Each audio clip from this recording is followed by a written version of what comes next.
I'm Cyndi Briggs, and this is Soldier's Heart.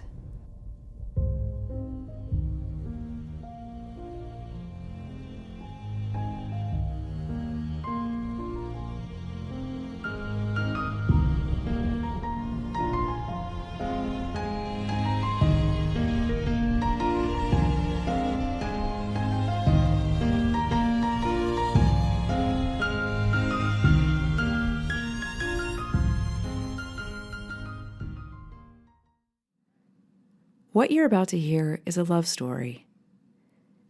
It's a love story, but it's also a story about war, many wars, in fact, and soldiers, combat, violence, death. Not things you typically associate with love, but it is a love story. A love story about family, friends, brothers in arms, love of country, love of values and ideals like patriotism, honor, discipline, and sacrifice. It's the unlikely love story between me and a group of men and women I never expected to meet. But before we get to all that, let's start with one love story in particular, one soldier especially, my grandfather, John Briggs, who I called Granddaddy.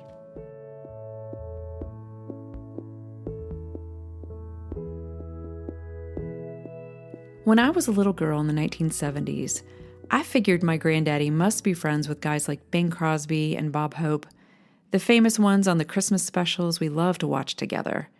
They looked alike, my grandfather and those famous men. White hair, natty sweaters, perfect teeth. Like them, Granddaddy was a consummate storyteller and an expert at a perfectly timed punchline. He played golf, loved jokes, and carried himself with an easy confidence. He was as handsome as any movie actor, a star in the small North Carolina town where he and my grandmother lived. I knew he was in World War II, but he didn't talk very much about it, and when he did, it sounded like summer camp, full of hijinks and shenanigans, practical jokes, and playing golf in Switzerland after the war. He made war sound like fun, and I thought how lucky he was to have been there. Toward the end of his life, the stories began to change. He talked about darker things, near misses and close calls. One Thanksgiving, he sat at the head of the table and told us about the real war. I don't remember anything about the story, only that afterward there was nothing but silence as I stared at the streaks of gravy on the plate in front of me. My grandmother cleared her throat, made a joke to lighten things up, and we all went about our business. He died with most of his secrets inside him.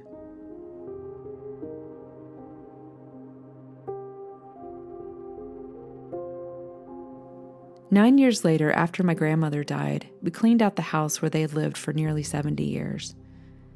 Buried in the backs of closets and dark, dusty attic corners, we found clues. An old stationery box spilling over with black and white photographs of my granddaddy, young and strong with thick dark hair and eyebrows, dressed in a dirty uniform holding a rifle. Pictures of men standing at attention in a leafless forest, a ballpoint ink arrow pointing to himself. My grandfather standing in front of a destroyed bridge somewhere in Germany. A photo of a concentration camp. Another box filled with medals and patches. Still another, the strangest. A cigar box full of Nazi pins and medals. A silhouette of Adolf Hitler that fit in the palm of my hand. Why did he have these? And even more chilling, how did he get them? I felt like I'd been handed a mystery. This man I thought I knew so well lived a whole chapter I knew nothing about. I spent night after night poring over the boxes of mementos and memories, clues really, the maps of his division, the 3rd Armored, researching the pins and medals, learning about battles, asking question after question of the almighty internet. One trip home, I pulled out my laptop and invited my dad to tell me everything he could remember about Granddaddy's service. So this recording is evidence of the absolute novice I was at recording oral histories. Its quality, frankly, is crap.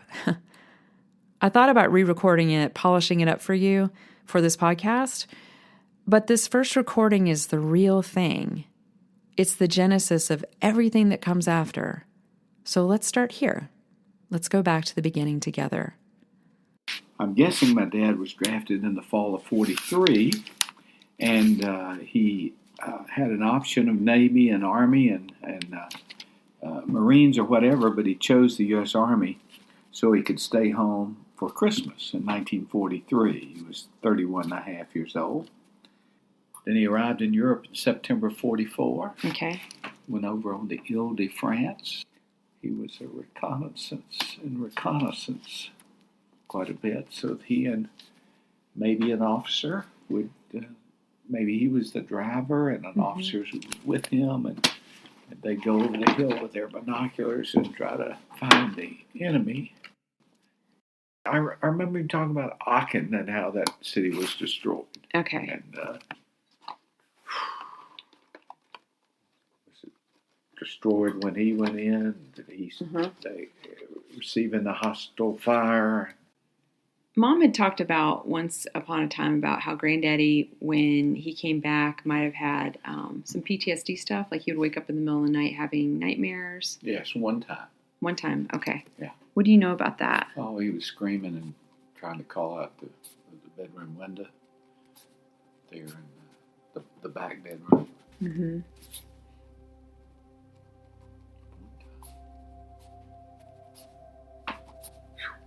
Do you remember that, or were you told about it? Yeah, I remember.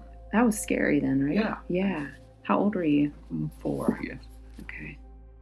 We're telling him about a guy, and the last time I saw him, his guts were hanging down to his knees. About a guy in his unit.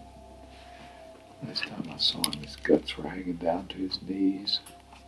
You're young, and your father says something like that. You don't ask for more details.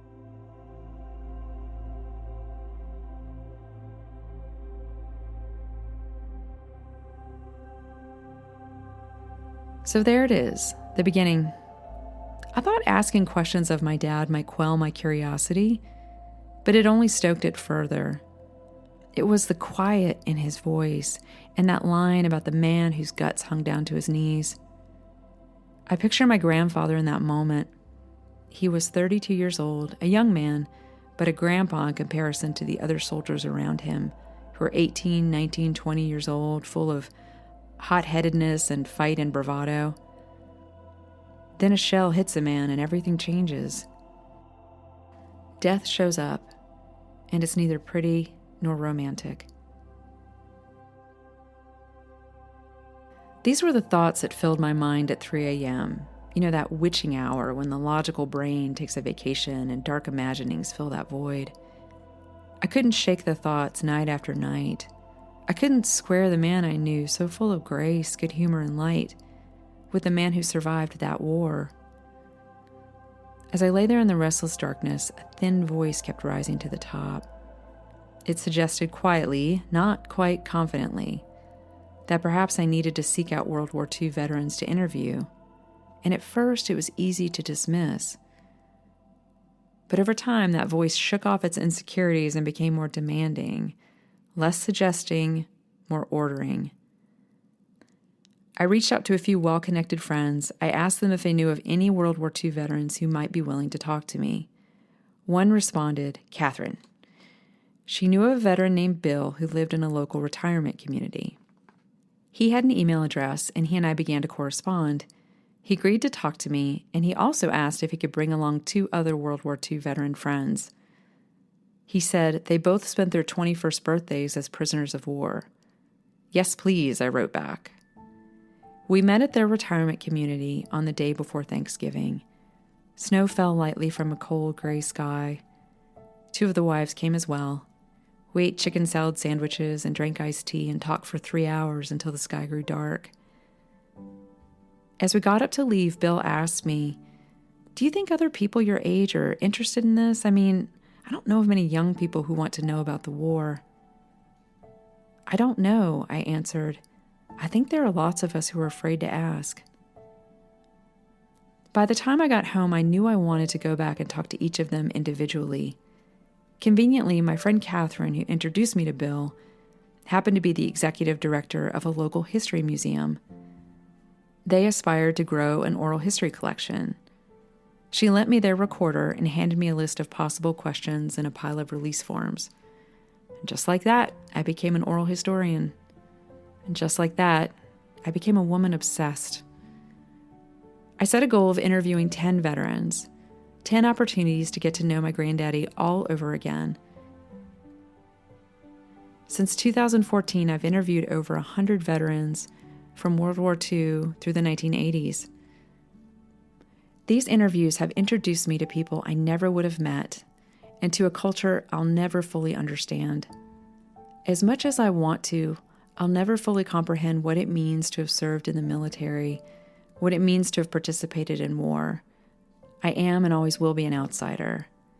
Yet these veterans have embraced me with open arms and have willingly bared their souls. I'm astounded by their generosity and their constant courage. And in return, I feel a fierce love for them as well. These men and women, once strangers, have become my friends in spite of all the differences between us. Like I said at the beginning, this podcast is first and foremost a love story. Each episode, I'll introduce you to my veteran friends, and I can't wait for you to meet them. We'll start at the beginning with the very first interview I conducted. Next time, you'll meet Jules Spock, who joined the Army Air Corps at age 18, trained as a pilot, and flew bombing runs over Europe. There's something, at least for me, there was something exciting about the whole idea of being a pilot. In your youth like that, I didn't see it as any danger. I saw it more as a big adventure. Want to hear more? Then stay tuned. One final note about the title of this podcast. Soldier's Heart was the original name for the diagnosis we now know as PTSD, or post-traumatic stress disorder. After the Civil War, doctors noticed that veterans had rapid heart rates in response to stress, what we now call hypervigilance. But it was also noted that those veterans who had been to hell and back often harbored a nostalgia for their time in service that wasn't easily explained nor readily understood by civilians. It was the brotherhood, the collective sacrifice, the commitment to something larger than themselves. It's a beautiful notion, and haunting and tragic. It's the quality I most want to understand about veterans, and the very thing that will forever be foreign to me.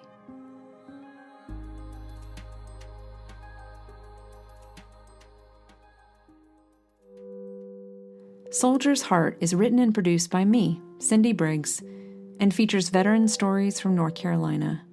We honor vets by listening to their stories. You can follow along on Twitter, Instagram, and Facebook at Soldier's Heart NC. If you have an idea for a story or interview, email us at soldiersheartnc@gmail.com. Special thanks to the new Winston Museum of Winston-Salem, North Carolina, where all of these stories are archived. You can learn more about the museum at newwinston.org.